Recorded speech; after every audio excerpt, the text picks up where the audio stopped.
in on this. That's Press TV's Ramin Mazaheri out of Paris. Also in Paris, I'd like to welcome Niall Bradley, columnist and political commentator. Niall, thanks so much for being with us.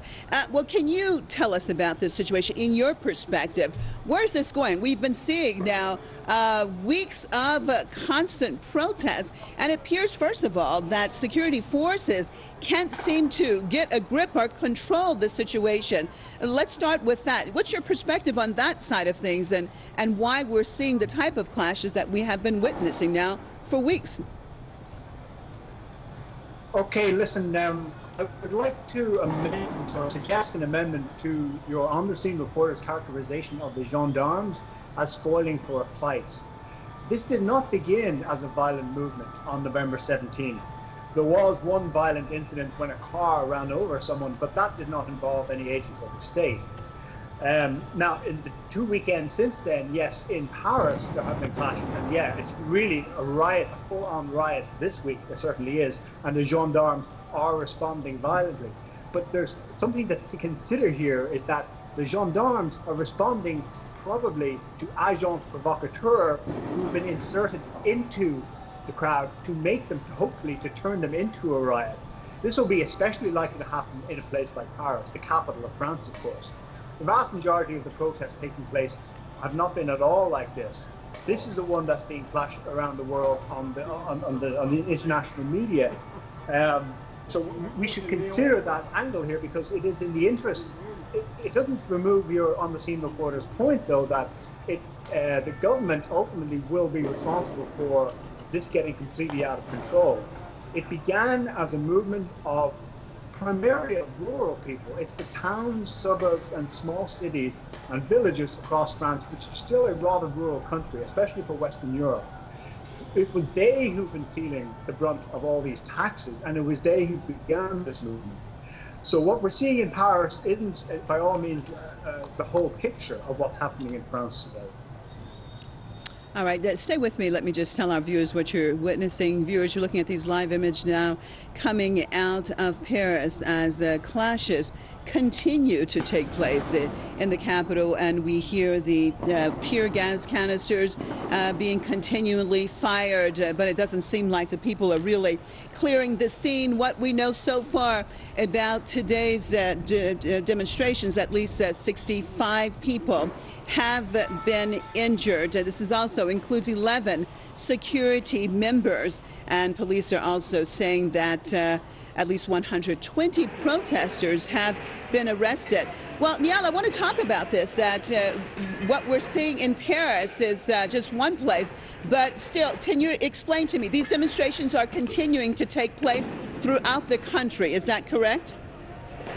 That's correct, although they are smaller now than they were when they began 2 weeks ago.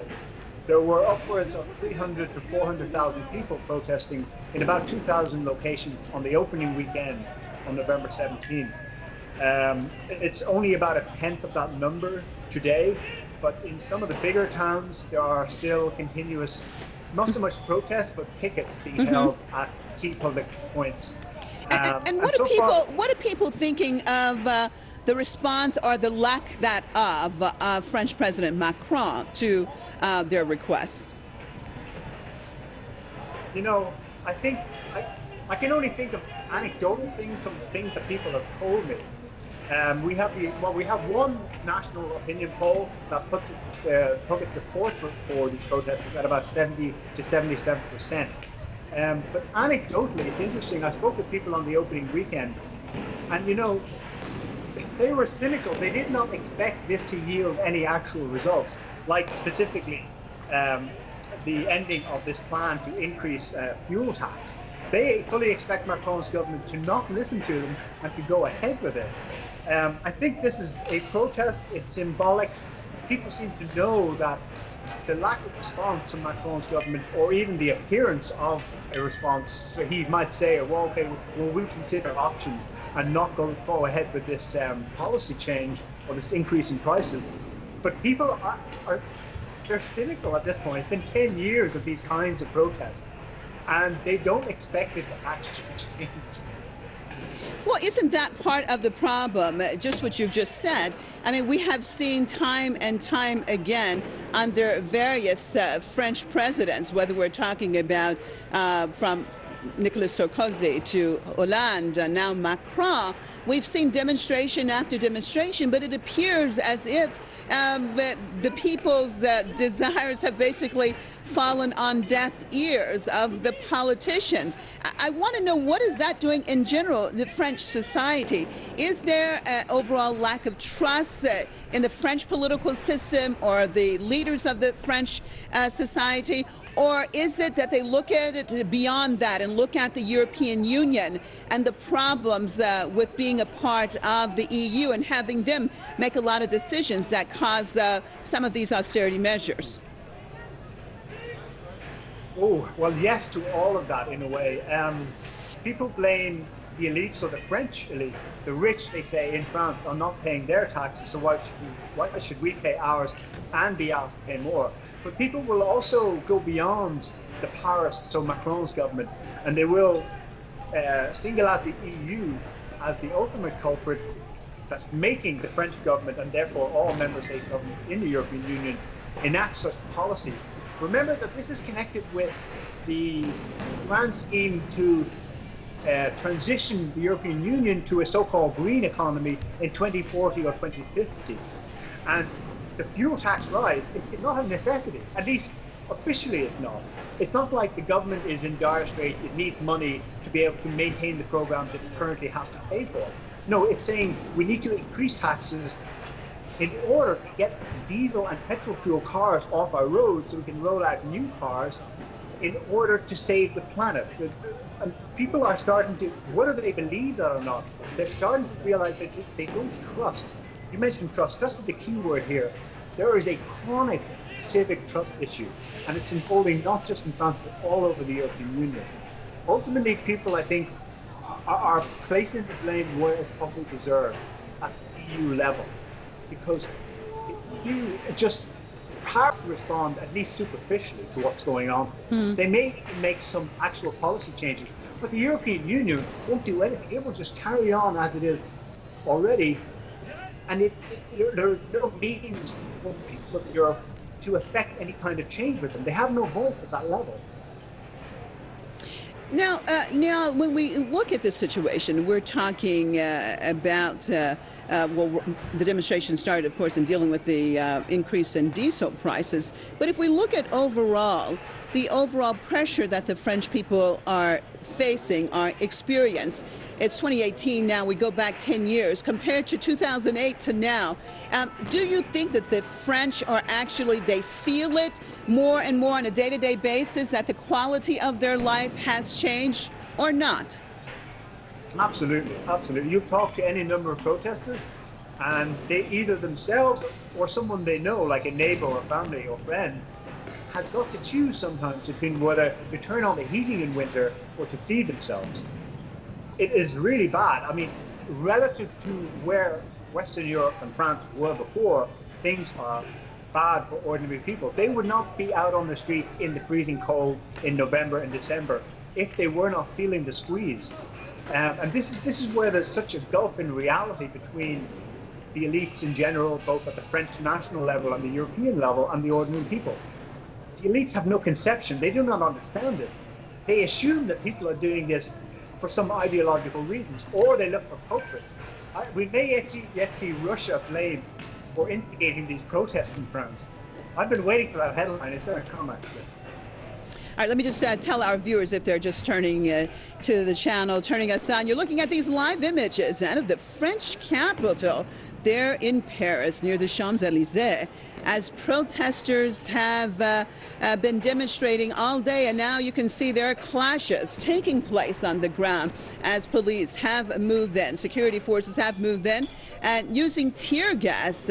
in hopes, I'm sure, of trying to clear the area. However, protesters remain on the scene. Again, you're looking at these live images coming out of Paris, where another night of clashing is taking place. And we have so far today over 120 protesters that have been arrested. At least 11 security members have been hurt, and at least 50 people, ordinary people and protesters, have actually been caught up in all of this. As you can see, lots of smoke and lots of, it appears, rocks or stones and projectiles that have been used. And of course, we know that several cars were turned over and lit on fire.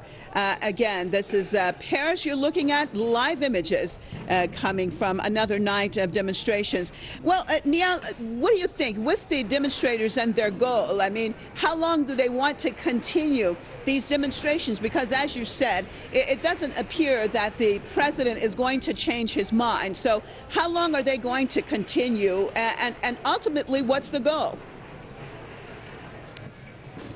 I don't think they have a goal. You know, I think they have an ideal of how they'd like to see things, maybe a return to more normal state of affairs. They'd obviously like to stop being squeezed financially and to stop having to make choices like whether to eat or whether to eat or to heat their homes.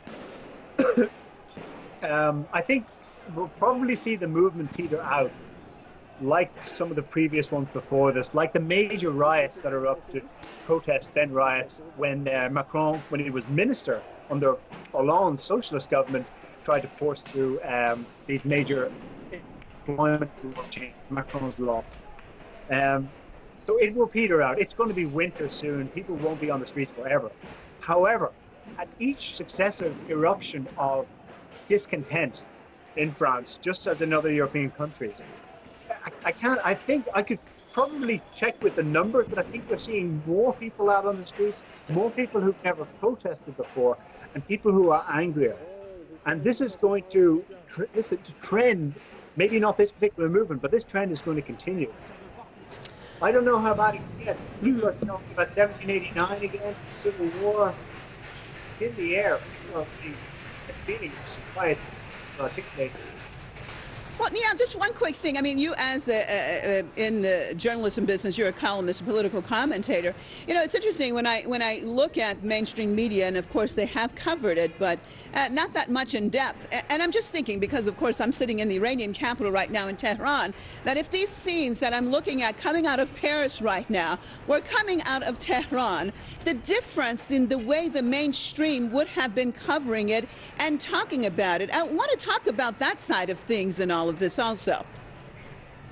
Absolutely. Well, when it happens somewhere else, and somewhere else is generally somewhere not in the West, not in Europe, not in one of the Anglophone countries, not in the United States, but when it happens somewhere else, it's always useful to leverage it by getting every possible camera angle, talking about it nonstop, exaggerating things, making up facts if you have to, usually because there's a particular angle. If it's Tehran, for example, well, obviously the purpose is to try and foment the ground for popular discontent in Iran, to create some kind of regime change possibility, you know.